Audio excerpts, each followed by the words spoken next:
সালে আন্দোলন ও সহিংসতার ঘটনায় বিরোধ নিয়ে কোটা বাতিল করেছিলেন জানিয়ে প্রধানমন্ত্রী শেখ হাসিনা বলেন, আদালত থেকে সিদ্ধান্ত না আসা পর্যন্ত কোটা সংস্কার সমাধানে সরকারের কিছু করার নেই। আর সর্বজনীন পেনশন প্রত্যেক কর্মসূচি বাস্তবায়নের বিরোধিতা করা শিক্ষকদের উদ্দেশ্যে তিনি বলেছেন, আন্দোলন করে ক্লান্ত হওয়ার পর তাদের সঙ্গে আলোচনায় বসা হবে।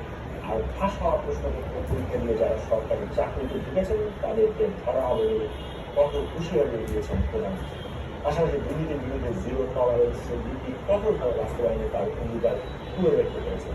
তিস্তা প্রকল্প চিন্তায় ভারতের পক্ষে নিজের সমর্থন ব্যক্ত করেছেন প্রধানমন্ত্রী। তার সাথে আমাদের প্রেক্ষাপটে আদালতের আলোচনার বিষয় কি বার্তা দিলেন প্রধানমন্ত্রী আর এই বিষয়ে আলোচনা করে আমাদের সঙ্গে স্টুডিওতে রয়েছেন আওয়ামী দলীয় সংসদ সদস্য তানভীর সাকিব জয়, রয়েছেন বিএনপি দলীয় সাবেক সংসদ সদস্য ব্যারিস্টার রুমিন ফারহানা এবং নাগরিক টিভির হেড অফ নিউজ দীপা জয়।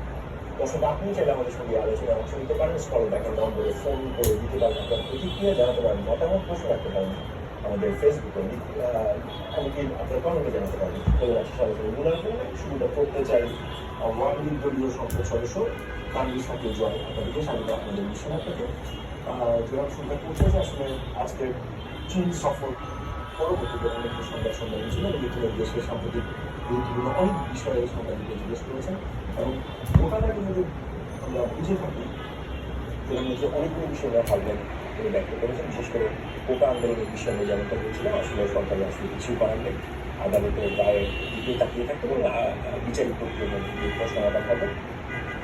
প্রত্যেক পেনশন স্কিম নিয়ে গত প্রায় 12 দিন ধরে শিক্ষকরা পূর্ণ কর্মবিরতিতে আছে সারা দেশের পাবলিক বিশ্ববিদ্যালয়ের শিক্ষকরা তাদের ব্যাপারে আন্দোলন করতে করতে আলোচনা এবং আমরা দেখেছি